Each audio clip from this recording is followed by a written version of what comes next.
ಎಲ್ಲಾ ಕಡೆ ಡೆವಲಪ್ಮೆಂಟ್ ಮಾಡಬೇಕಾದ್ರೆ ಪಂಚವಾರ್ಷಿಕ ಯೋಜನೆಗಳಿರತ್ತೆ. ಆದ್ರೆ ಬೆಂಗಳೂರಲ್ಲಿ ನಾವಿರೋದು ಈಗ ಪನತೂರು ವರ್ತೂರು ರೋಡ್ ಅಲ್ಲಿ. ಇಲ್ಲಿ ದಶವಾರ್ಷಿಕ ಯೋಜನೆಗಳು ಅಧಿಕಾರಿಗಳು ಏನ್ ಮಾಡ್ತಾರೋ ಗೊತ್ತಿಲ್ಲ. ಇಲ್ಲಿರೋ ಮೋರೆ ಇದು ಈ ತರ ಇದ್ದೇ 10 ವರ್ಷ ಆಯ್ತು. ಒಂದ್ ಕಡೆ ಮಾಡಿದಾರೆ, ಇನ್ನೊಂದ್ ಕಡೆ ಮಾಡಿಲ್ಲ. ದಿನಾಲು ಇಲ್ಲಿ ಒಬ್ರಲ್ಲ ಇಬ್ರು ಬಿದ್ದೇ ಬೀಳ್ತಾರೆ.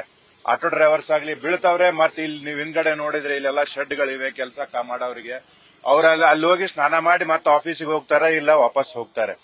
ಡೆಂಗು ಇಷ್ಟೆಲ್ಲ ಕ್ಯಾಂಪೇನ್ ಮಾಡ್ತಾ ಇದ್ದಾರೆ. ಇವ್ ಯಾಕೆ ಗೊತ್ತಾಗಲ್ಲ, ಅವ್ರಿಗೆ ಗೊತ್ತಿಲ್ಲ. ಮತ್ತೆ ಈ ಏರಿಯಾಲಿ ಎಲ್ಲರೂ ಬಂದಿದ್ದಾರೆ. ಚೀಫ್ ಮಿನಿಸ್ಟರ್ ಆಗೋಕ್ಕಿಂತ ಮುಂಚೆ ಬರ್ತಾರೆ, ಬಂದು ನಾವು ಅದನ್ನ ಮಾಡ್ತೀವಿ ಇದನ್ನ ಮಾಡ್ತೀವಿ ಅಂತ ಹೇಳಿ ಹೋಗ್ತಾರೆ. ಎಲ್ಲರೂ ಹಂಗೆ ಹೋಗ್ಬಿಡ್ತಾರೆ.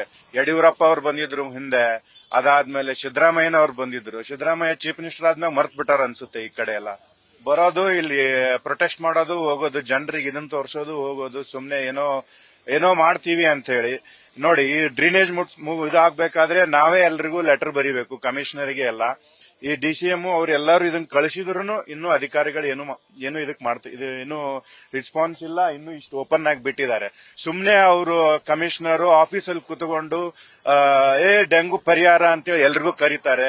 ಇವ್ರಷ್ಟೇ ಅಲ್ಲ, ನಮ್ಮ MLA ಅವರೆಲ್ಲರೂ ದೊಡ್ಡ ದೊಡ್ಡ ಹೋಟೆಲ್ಗಳಿಗೆ ಎಲ್ಲ ಜನರಿಗೆ ಕರೆದು ಅದನ್ನ ಮಾಡ್ತೀವಿ ಇದನ್ನ ಮಾಡ್ತೀವಿ ಅಂತ ಹೋಟೆಲ್ ಅಲ್ಲಿ ಎಲ್ಲ ಜನರನ್ನ ಕರೆಸಿ ಭಾಷಣ ಕೊಡ್ತಾರೆ. ಆದ್ರೆ ಗ್ರೌಂಡ್ ರಿಪೋರ್ಟ್ ನೋಡಿದ್ರೆ ಜೀರೋ ಇರುತ್ತೆ. ಇಲ್ಲೆಲ್ಲ ಎಲ್ಲೋ ಒಂದ್ ಕಡೆ ಮಾಡ್ತಾರೆ, ಮಾಡಿ ಹೋಗ್ಬಿಡ್ತಾರೆ. ಅದನ್ನೊಂದು ಅವತ್ತೊಂದು ಫೋಟೋ ಮಾಡಿ ಹೋಗ್ಬಿಡ್ತಾರೆ. ಮತ್ತೆ BBMP ಅವರು ಇಲ್ಲಿ ಎಷ್ಟು ಸುಮಾರು ಆಗಿದ್ದಾರೆ ಅಂದ್ರೆ, ನಾವು ಹೋದ ವಾರ ನಾವೇ ಕ್ಲೀನ್ ಮಾಡ್ತಾ ಇದ್ವಿ ರೋಡ್ ನ. ಅವ್ರು ಬಂದ್ರು, ಅವತ್ ರಾತ್ರಿ, ಹಿಂದಿನ ದಿವಸ ರಾತ್ರಿ ಎಲ್ಲಾ ಕ್ಲೀನ್ ಮಾಡಿದ್ರು. ನೆಕ್ಸ್ಟ್ ಡೇ ಇಂದ ಮತ್ತೆ ಏನೂ ಕ್ಲೀನ್ ಮಾಡಿಲ್ಲ. ಇಲ್ಲೇ ನೀವು ಮುಂದೆ ನೋಡಬಹುದು, ರೋಡ್ ಪಕ್ಕ ಎಷ್ಟಿದೆ, ಇದ್ರ ಪಕ್ಕನೇ ಎಷ್ಟು ಸುಮಾರಾಗಿ ಫ್ಯಾಮಿಲಿಗಳು ನಿಲ್ತವೆ. ಡೆಂಗು ಹರಡಕ್ಕೆ ಇದಕ್ಕಿಂತ ಹೆಚ್ಚಿಗೆ ಏನ್ ಬೇಕು? ಇಂಥವನ್ನೆಲ್ಲ ಗುರುತಿಸಿ ಸ್ವಲ್ಪ ಬೇಗ ಕ್ರಮ ತಗೋಬೇಕನ್ನೋದು ನಮ್ಮೆಲ್ಲರ ಆಶಯ. ದಿವಸ ಇಲ್ಲಿ ಬೀಳೋರು, ದಿವಸ ಸಾಯೋರುಗಳು ಅಳೋರು ಯಾರು ಅನ್ನೋ ತರ ನೀವು ರಾಜಕೀಯ ಮಾಡಬೇಡಿ. ಇದ್ರ ಮೇಲೆ ದಯವಿಟ್ಟು ಇಲ್ಲಿ ಬಂದು ಸ್ವಲ್ಪ ಈ ಕ್ರಮ ತಗೊಳ್ಳಿ.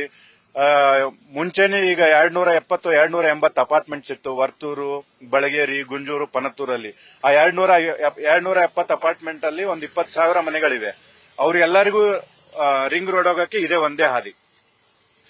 ಹಾಗಿರುವಾಗ ಇದನ್ನ ಯಾಕೆ ನೆಗ್ಲೆಕ್ಟ್ ಮಾಡ್ತಾರೋ ಗೊತ್ತಿಲ್ಲ. ಇದು ಅಲ್ಲದೇನೆ ಈಗ ಮತ್ತೆ 100-120 ಅಪಾರ್ಟ್ಮೆಂಟ್ ಗೆ ಪರ್ಮಿಷನ್ ಕೊಟ್ಟಿದ್ದಾರೆ ಈ ಏರಿಯಾಲಿ. ಅವರೆಲ್ಲ ಎಲ್ಲಿ ಹೋಗ್ತಾರೆ? ಇರೋರು ಎಲ್ಲಿ ಹೋಗ್ಬೇಕು? ಟ್ಯಾಕ್ಸ್ ಕಲೆಕ್ಟ್ ಮಾಡ್ಕೊಂತೀರಾ, ರಿಜಿಸ್ಟ್ರೇಷನ್ ಕಾಸ್ಟ್ ಕಲೆಕ್ಟ್ ಮಾಡ್ಕೊಂತೀರಾ, ವರ್ಷ ಟ್ಯಾಕ್ಸ್ ಕಟ್ಟೋರು ನಾವು ಕರೆಕ್ಟ್ ಆಗಿ. ಮತ್ತೆ ನಮ್ ನೀರು ಬಿಡಬಾರ್ದು. ನಮ್ಗೆಲ್ಲಾ ಕಾಯ್ದೆ ಕಾನೂನುಗಳು ನಮ್ಗೆಲ್ಲಾ ಕೊಡ್ತೀರಾ. ನಿಮ್ ಮೇಲೆ ಯಾಕೆ ಕಾಯ್ದೆ ಕಾನೂನುಗಳಿಲ್ಲ? ನೀವ್ ಯಾಕೆ ಮಾಡ್ತಾ ಇಲ್ಲ? ದುಡ್ಡು ತಿಂತಿರಲ್ಲ ಜನರದ್ದು. ಸ್ವಲ್ಪ ಕೆಲಸ ಮಾಡಿ ಎದ್ದೇಳಿ. ನಿಮ್ಗೆ ಏನಾದ್ರೂ ಕಷ್ಟ ಇದ್ರೆ ಓಪನ್ ಆಗಿ ಮಾತಾಡಿ, ಜನರಿಗೂ ಗೊತ್ತಾಗತ್ತೆ. ನಿಮ್ಗೆ ದುಡ್ಡು ಕಡಿಮೆ ಇದ್ರೆ ಹೇಳಿ, ನಾವೇ ಕೊಡ್ತೀವಿ. ಕಮಿಷನ್ ಸರ್ಕಾರಗಳು ಬಂದು ಹೋಗ್ತಾ ಇವೆಲ್ಲ, ನೀವು ಕಮಿಷನ್ ಬೇಕಿದ್ರೆ ನಾವೇ ಕಲೆಕ್ಟ್ ಮಾಡಿ ಇನ್ನಷ್ಟು ಕೊಡ್ತೀವಿ ದುಡ್ಡನ್ನ. ದಯವಿಟ್ಟು ಕೆಲಸ ಮಾಡಿಸ್ಕೊಡಿ, ಜನರಿಗೆ ಅಡ್ಡಾಡಕ್ ಇದನ್ ಮಾಡಿಕೊಡಿ. ಇಲ್ಲೆಲ್ಲ ನಮ್ಗೆ ದಿವಸ ಬಂದು ಕೇಳ್ಕೊಳಕ್ ಆಗಲ್ಲ. ಅದಕ್ಕೆ ಶನಿವಾರ ಈ ತರ ಬರ್ತೀವಿ, ಕೇಳ್ಕೊಂತೀವಿ. ರಿಕ್ವೆಸ್ಟ್ ಅಷ್ಟೇ ಮಾಡ್ಕೋಬೇಕು. ಯಾಕಂದ್ರೆ ನಿಮ್ಮನ್ನೆಲ್ಲ ಇಲೆಕ್ಟ್ ಮಾಡಿಬಿಟ್ಟಿವಿ ನಾವು. ಏನ್ ಮಾಡಕ್ ಆಗಲ್ಲ, ಇಲೆಕ್ಟ್ ಮಾಡಿದೀವಿ ಈಗ ಆಲ್ರೆಡಿ. ನೀವು ಏನೋ ಒಳ್ಳೆ ಕೆಲಸ ಮಾಡ್ತೀವಿ ಅಂತ ಮಾಡಿದೀವಿ. ಆದ್ರೆ ಅಲ್ಲೇ ಕುತ್ಕೊಂಡು ಇಲ್ಲಿ ಕುತ್ಕೊಂಡು ಇದನ್ ಮಾಡಿದ್ರೆ ಆಗಲ್ಲ. ದಯವಿಟ್ಟು ಜನರ ಸಮಸ್ಯೆನ ತಿಳ್ಕೊಳ್ಳಿ, ಓಡಾಡ್ರಿ. ನಮ್ಮಿಂದ ನೀವು, ನಿಮ್ಮಿಂದ ನಾವು. ಈಗ ನಮ್ಮಿಂದ ನೀವು ಇಲೆಕ್ಷನ್ಗಿಂತ ಮುಂಚೆ, ಈಗ ನಿಮ್ಮಿಂದ ನಾವು ಇಲೆಕ್ಷನ್ ಆದ್ಮೇಲೆ ಈಗ ಗೆದ್ದು ಬಂದಿದ್ದೀರಿ, ಸರ್ಕಾರ ಐತಿ, ಎಲ್ಲ ಐತಿ, ಅಪೋಸಿಷನ್ ಅದು ಇದು ಎಲ್ಲ ಬಿಡ್ರಿ, ಜನರ ಕಷ್ಟ ಹರಿಸ್ಕೊಳ್ಳಿ ಅಂತ ರಿಕ್ವೆಸ್ಟ್ ಮಾಡ್ಕೋತೀನಿ ಇದ್ರ ಮೂಲಕ. ನನ್ನ ಹೆಸರು ಸಂಗಪ್ಪ ದೇಸಾಯಿ ಅಂತ. ನ್ಯೂಸ್ ಫಸ್ಟ್, ನಿರ್ಭೀತಿಯಿಂದ ನಿಮ್ಮ ಪರವಾಗಿ.